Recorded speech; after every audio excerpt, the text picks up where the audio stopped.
2017an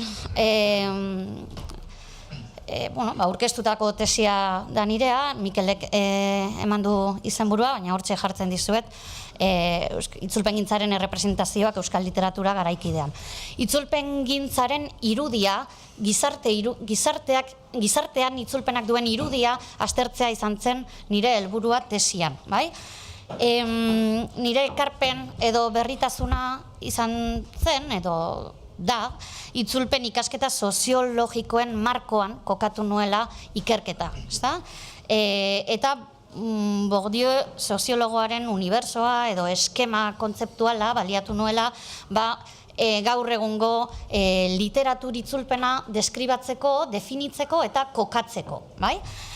3 mailatako analizi bat egin nuen, hau da, aztertu nuen, euskal literatur itzulpen garaikideak egitura moduan, gizarte egitura moduan, nolako bilakaera izan duen, nola aldatu diren egiturak, elkarteak, nola sortu zen gradua, gaur egungo gradua, bai? Eta horrek guztiak nola eragiten dion, nolabait euskal idazleen diskursoari, eta beraz, idazle eta itzultzaile gisa hartzen duten posizioari. Eta horrek du hain zuzen ere lotura biltzar honetan aztertzen ari garenarekin.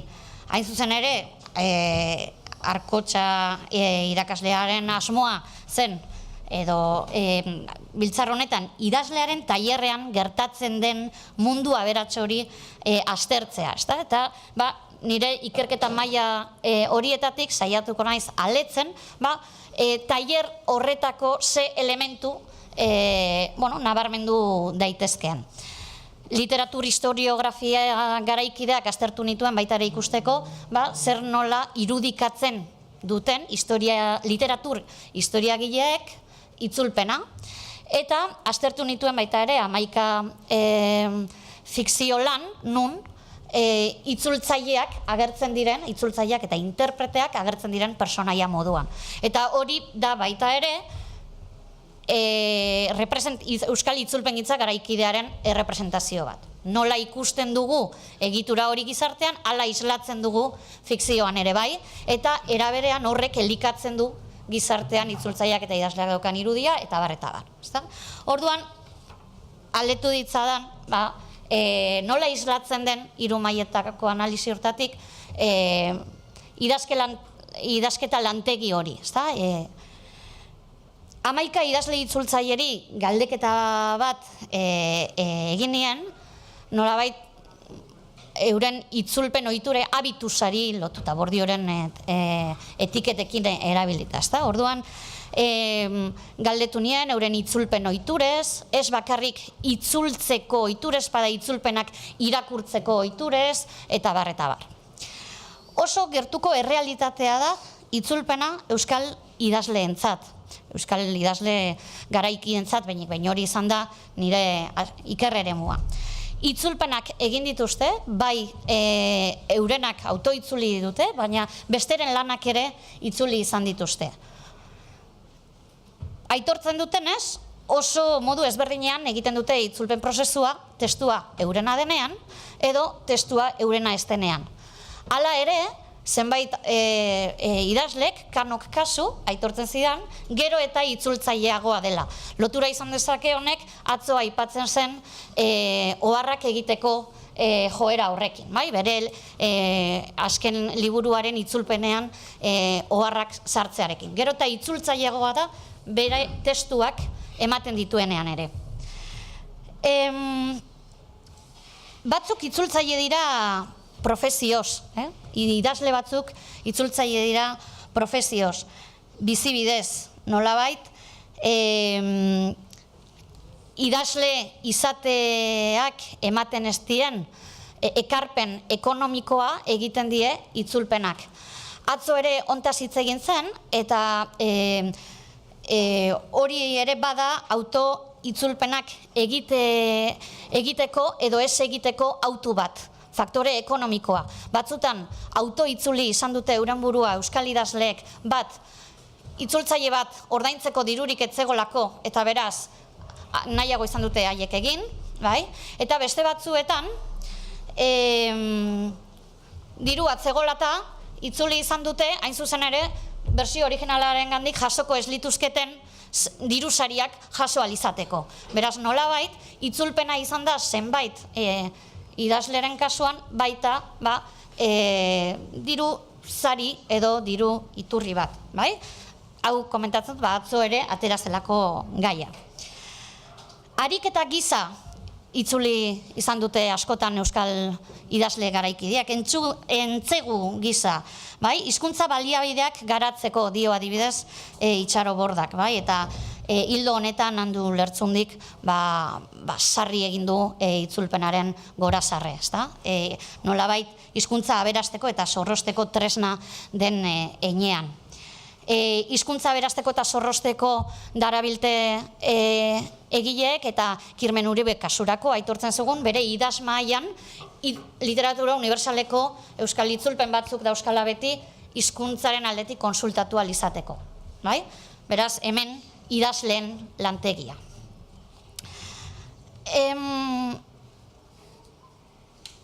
Honekin lotzen ditut idazketa estrategiak eta itzulpen estrategiak ere. Gabiriak dio, itzulpenak erakusten dizula sormenean askeago izaten. Gabiria ere itzultzaile profesioz edo bizibide du itzulpena, eta dio oso ariketa ona da hortarako, bai? Itzulpenean lotuta zaude testuari, beraz, badakizu askeago izaten, edo nahiko zenuke gero, zure testuetan askeago izaten laguntzen dizula itzulpen ariketak. Jon Alonsok dio funtzionatzeko modu bat dela itzulpena beretzat, buru egoera bat, bai? Hau da, hau interesgarria da, eta metaforek asko diote itzulpenaz dugun irudiaz, ez da dagonoko ja bizibide bat egoteko modua eta honek badu zentzua, ez? Gure gizarte eleanitzean eta lotura du baita ere Garazik lehenago aipatu duen hizkuntza harremanekin, ez? Kasurako hizkuntza hegemonikoarekin bakeak egiteko modu batela itzulpena, bai? Bordak sarritan agertu izan duen moduan. Testuaren kontrolaren eta egiletzaren kontua ere badago, Sarrion Handiak aipatzen zuen, behin itzulpena norberak sinatzen espadu testuaren egiletza, ezin duela, ez duela aitortzen berak, ez? Badago olakorik ere.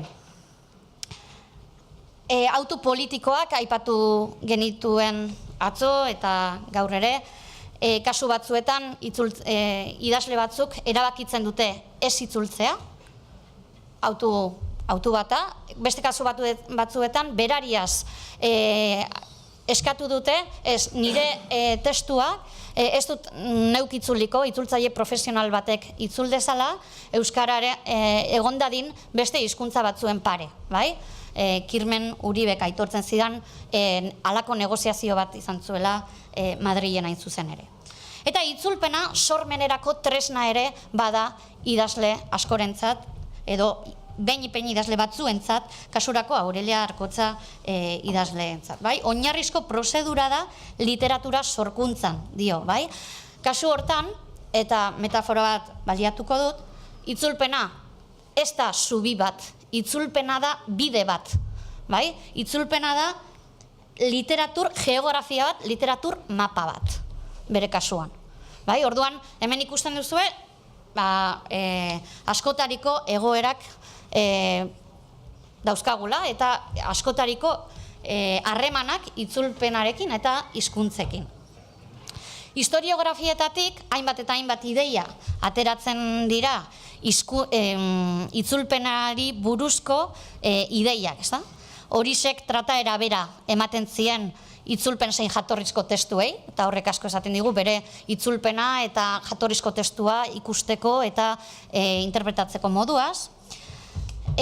Sarri askotan idazle eta itzultzaile etiketak ez dira modu sistematikoan ezartzen literatur historiografietan, hau ere zeharka aipatu da lehenago.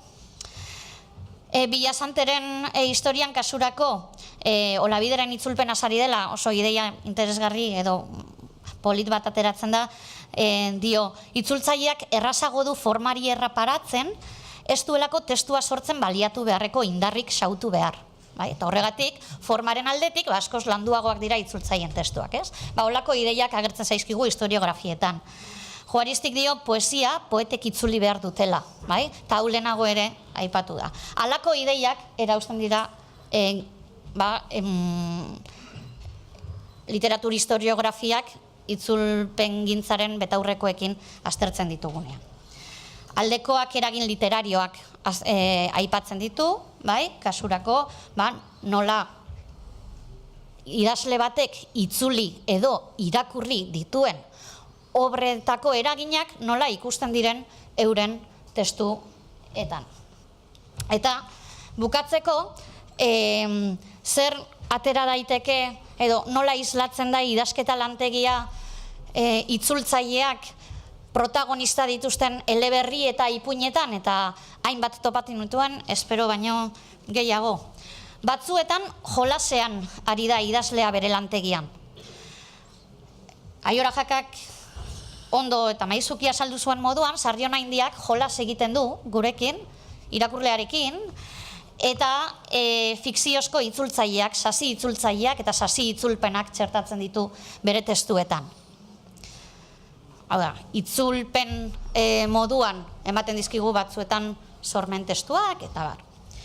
Zalantzan ari da idazlea bere lantegian, itzultzaile pertsonaia horiek zalantza etengabean ari dira euren hizkuntzarekin, eta hori dela eta testu heterolingue, atzo aipatu zen, testu eleanitz asko sortzen dira.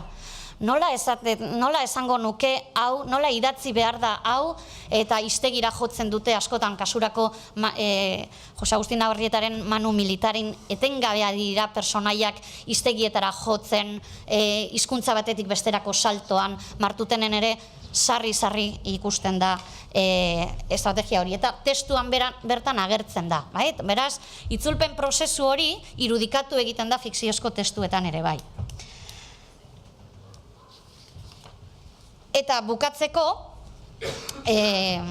kasurako idazle itzultzailearen mahaia bera ere irudikatzen da. Itzultzaile bat Parisen lanean, hemen ikusi duzuelen portada pantailan, Atxagak deskribatzen ditu bere itzultzaileak darabiltzan lantresnak. Kuadernoak, hiztegiak, mahaia nola antolatzen duen, lumaren koloreak urdinez idazten du, eta gero gorriz zuzentzen du, ez da gauza zera oso berria, baina ematen digu irudi bat prozesuaz, nola egiten den amuletoak, eta gero berak ere hainbat hitzalditan, esan dezako hor bere burua ere isla dezakela, harrien kontu hori eta entzun izan diogu. Eta twisten ari bidez, zirriborroak ere ageri dira, Personaia itzultzaileak lehenbiziko zirriborroan, itzulpen zirriborroan, itzuli gabeko pasarteak usten ditu, eta dio, gero, beste pasarte batzuk gorriz azpimarkatzen dituela, eta bigarren buelta batean bueltatzen dela horietara, eta gorriz dituen horiek errepasatzen dituela, eta bar, orduan, idazle eta itzultzaileen estrategia batzuk irudikatzen dira fikzioan ere. Eta horrekin bukatuko dut.